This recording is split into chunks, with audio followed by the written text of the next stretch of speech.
For 5 years, beginning when I was 13 years old, I operated a pornographic website featuring images of myself loaded onto the internet by webcams.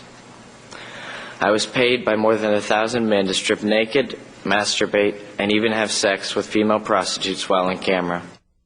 Justin Berry lured into internet porn when he was just 13. He told his story to a congressional committee today in an effort to shed some light on this problem. Justin says he's just one of hundreds of kids out there engaging in similar behavior. The most frightening part is he had no intention of getting involved. It all started out innocently. Despite being a star student and the class president, Justin was a lonely kid when he got a webcam, thinking he could make some friends online. Instead, he became entangled in a web of porn, molestation, money, drugs over a period of 5 years, ultimately building a, quote, client list of more than 1,500 people. Here's Justin's story as he told it to Congress today. One afternoon, a few weeks after setting up my webcam, one of these men approached me online with a proposal. He would pay me $50 if I took off my shirt for a few minutes while sitting in front of my webcam. He explained to me how to set up an account on PayPal.com, an instant online money payment system. I was excited about the $50, an amount that struck me at the time as a huge sum of money. Taking off my shirt seemed harmless. I did it at the pool. The money arrived and I took off my shirt. My viewers complimented me and it felt good. The weeks that followed are a blur, but I now understand that by removing my shirt I signaled that I could be manipulated. More gifts and money arrived, along with increasingly explicit requests. They wanted me to take off my pants, remove my underwear, and eventually masturbate on camera. The seduction was slow. Each request only went a bit further than the last, and the horror of what was happening didn't strike me at that time. I wish I could say I hated what was happening. Perhaps I would absolve some of my sense of guilt. But the truth is I did not. As more clothes came off, more people contacted me. The compliments were endless, the gifts and payments terrific. I thought I had achieved online what eluded me in real life. I was popular. Everyone wanted to know my thoughts. Everyone wanted to give me things. I was the king of my own universe. All I had to do in exchange was strip and masturbate while alone in my room.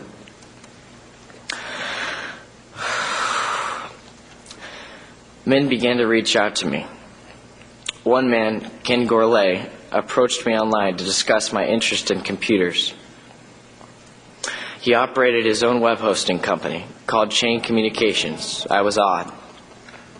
Here was someone running a real internet business, talking to me, a 13-year-old kid, and treating me as an equal. And in the months that followed, Ken raised the possibility of hiring me at Chain as an executive director of sales and marketing. It seemed like a dream come true. As I was working for him, Ken recommended that I attend an elite computer camp at the University of Michigan, where I could obtain advanced certifications. My mother agreed to send me there that summer, while I was still 13. At that time, I thought it was just luck that Ken and Chain were both based in Ann Arbor, Michigan. I now know that I had been set up. Ken picked me up at camp one day to show me Chain. He took me to his home. There I was sexually molested by Ken for what would prove to be first of many times by him and other adult men. With the help of my family and my psychologist, I now understand that my molestation by Ken was a turning point that set me on a path to self-destruction. Afterwards, Ken apologized, promising me it would never happen again, but it did. By this time, I had formalized my webcam business. I had opened a site called JustinsCam.com, where child predators could come and watch and offer me money and gifts to do what they wanted. After my first molestation, I began to act out sexually. I was reckless. Part of me wanted to die. And every day on camera, part of me did. I had already established a new site called MexicoFriends.com, which featured me engaging in sex with Mexican women. My father helped by hiring prostitutes for me to have sex with on camera.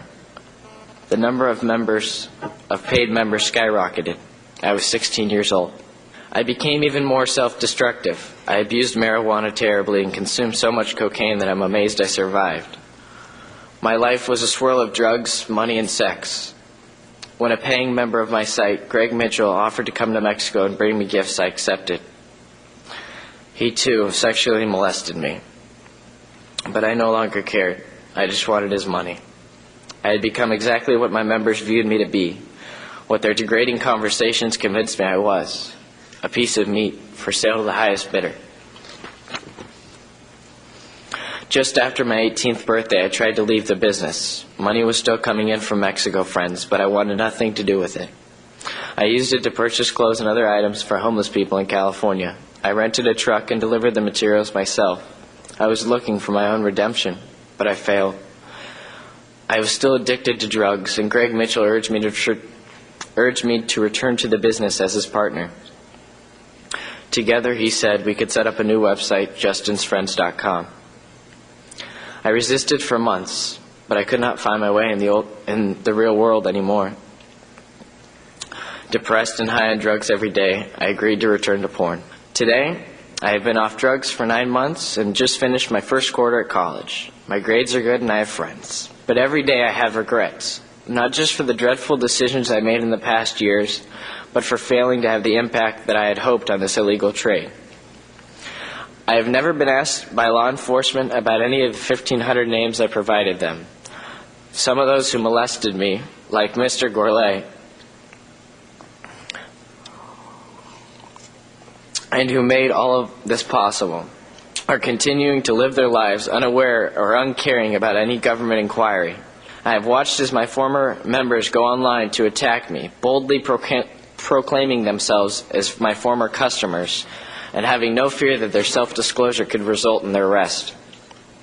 And events have proved them right. Since I left the child pornography business last summer, I have risked everything to get to tell these facts to persons who care, like this committee. It is my hope that Congress will do everything it can to see to it that children are protected, and that our law enforcement effort is competent to combat this evil. Justin is 19 now. He's studying website development in college. He won't say where, in part because of death threats he reportedly received last fall from former, quote, clients and business associates when they became aware he was planning to go to the authorities. But maybe the most disturbing part of the story, only one, apparently, only one of Justin's thousands of, quote, customers has been charged. Gregory John Mitchell, he referred to in the piece, pleaded guilty to 4 federal crimes in January.